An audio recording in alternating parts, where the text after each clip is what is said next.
Hi,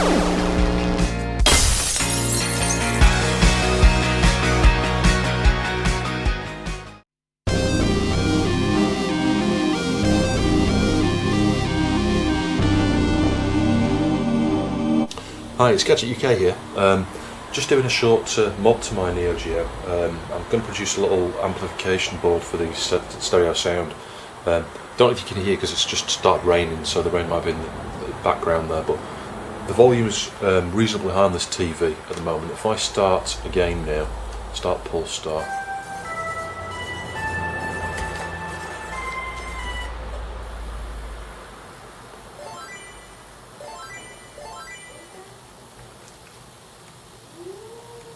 The volume is really up, it's almost on max. If I turn it down a bit, right, that sort of level there, you can't really tell, but let's start again, see if you can hear any of the background noise. Yeah, it's just not very loud, certain types like that, listen to that background music. Yeah, the volume, as I say, is almost maxed out. So I'll show you the circuit now, and then we'll leave the volume on the TV as it is, switch the neo-geo off, and I'll do the mod, and then we'll just see how much louder it is with the volume left as it was on the TV. So here's the circuit. This has come from mmmonkey.co.uk website. I'll post some links to it on the description of this video, so have a look at that. So I'd previously done the stereo audio mod from there, the 5V mod, but this was a revised one, a revised modification to the sound board there, to give you, there's a couple of transistors in there to amplify the sound. Still got the 4.7 microfarad caps, need some 1K resistors, 10K resistors into the base of these transistors, two SC1815s, I think they're sort of general purpose audio transistors, so using the TV. In TVs a lot, I think, from what I remember back in the day. And the emitter, I think that's the emitter. I'm just looking how this is wired. Yeah, 680 resistors to ground. They must be, is it MPN transistors, I think these might be. And then on the collector, yeah, to you've got 4K7 to VCC, and then the output is being merged with this 120k resistor through there. Strange circuit that, I'm not really sure how that's working, to be fair. But yeah, so you need some 10k resistors, 120k resistors, 1k resistors, 680 ohm resistors.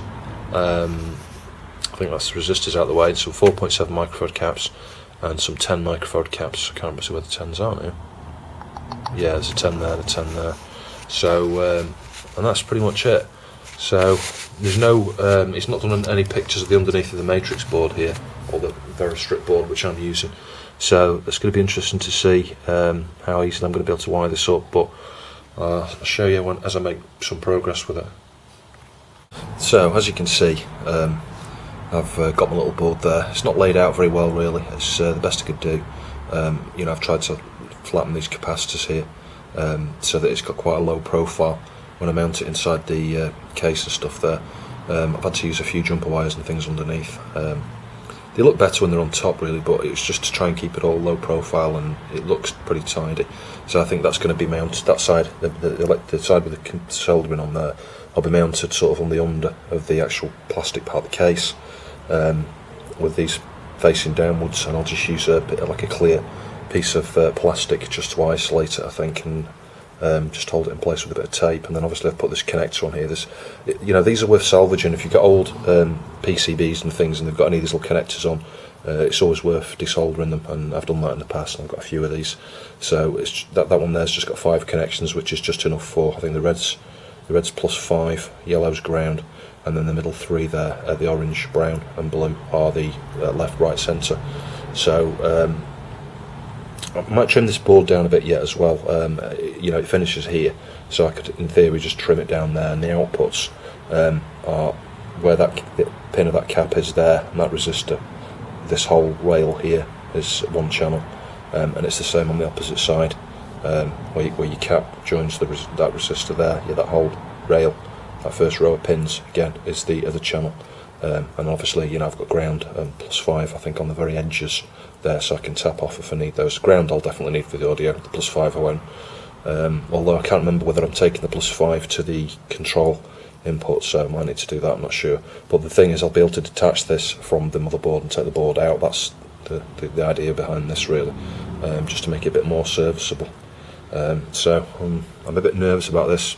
I've checked all the connectivity and stuff there as I've gone along at each stage, and it represents the diagram, this diagram as I showed earlier on. So I think it's going to be all right, but you never know. I'm always a bit apprehensive when something's been working for a period of time as it has. You know, I haven't had no problems with this console at all. I've used it a fair bit. I'm always a bit apprehensive about doing things like this because I'm thinking, what's going to go wrong? Am I going to destroy the op amp or something? You know, so we'll see. I'll take it to bits now. Right, this is after doing the mod. It's come up pretty loud straight away. That. That's how loud that is. That's like, I would say 70% louder than it was before. You can still hear a hum there from the video sync signal, whatever it is. But that is significantly better. It really is. It's still a bit quiet there, but I think the music's quiet on this game.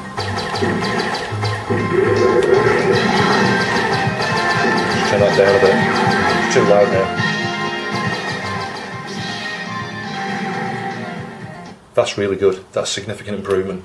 Hope you can tell there. Let's just try something else.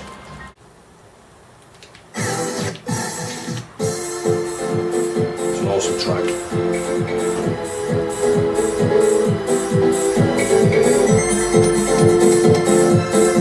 That's significantly better. Got loads of audio range on that. Just wait for the bass to kick in.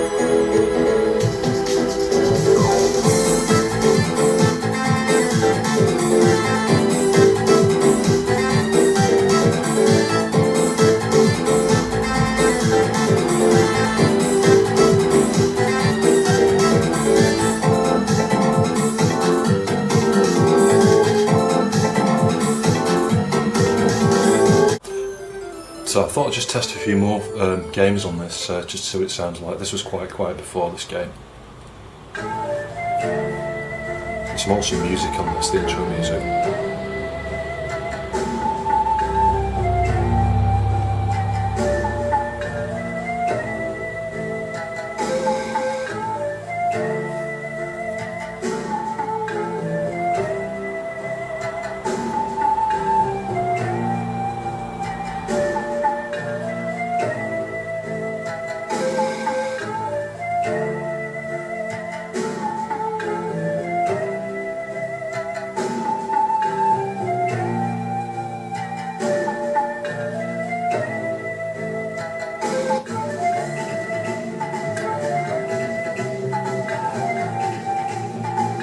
Sweet.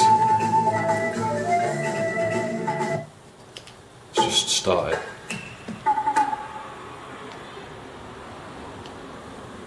It's a bit crackly in places, the sound on this particular game, but I put that down to it could be the wrong image. It might be the way this game is. But that's really good considering the volume's pretty low at the moment. It's on about a quarter or something. See how low this will go. Let's turn it up.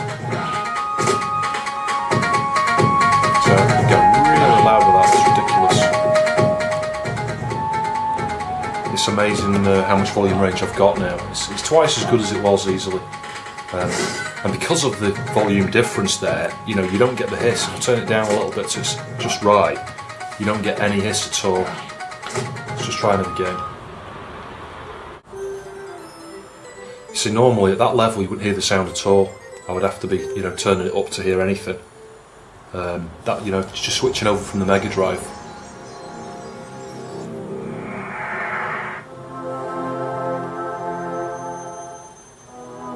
Way better, yeah. I'll say at that level, when I've switched over from the Mega Drive, which is about this level volume-wise, to the Neo-geo, you wouldn't get anything. It was like there was no sound. A few times I actually thought, oh god, I've got a sound fault again, and actually, no, there isn't. It's just the fact that the amplifier needed that in there, really. This is a really good game, pretty hard though. I tend to lock that little thing at the front there. Oh shit. Wasn't even watching what I was doing then. Too busy focusing on watching some of the enemies and the bottom of the little cars driving around. Yeah, getting my ass handed to me. Right, let's just try something else. But that is noticeably, significantly better. So, just looking at the Samurai Showdown 2 now. See what this sounds like. That's significantly better. You give a lot of background hiss on this level. Crystal clear now.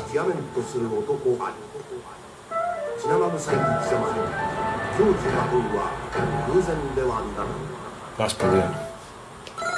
Let's just start the game.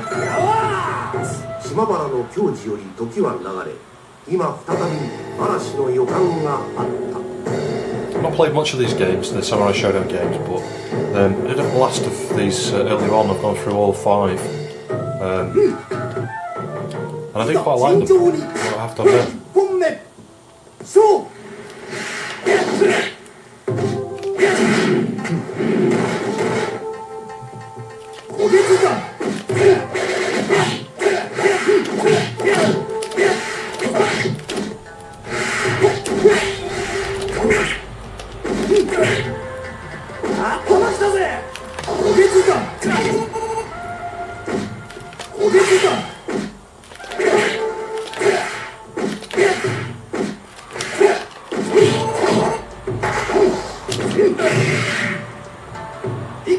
Got my ass kicked.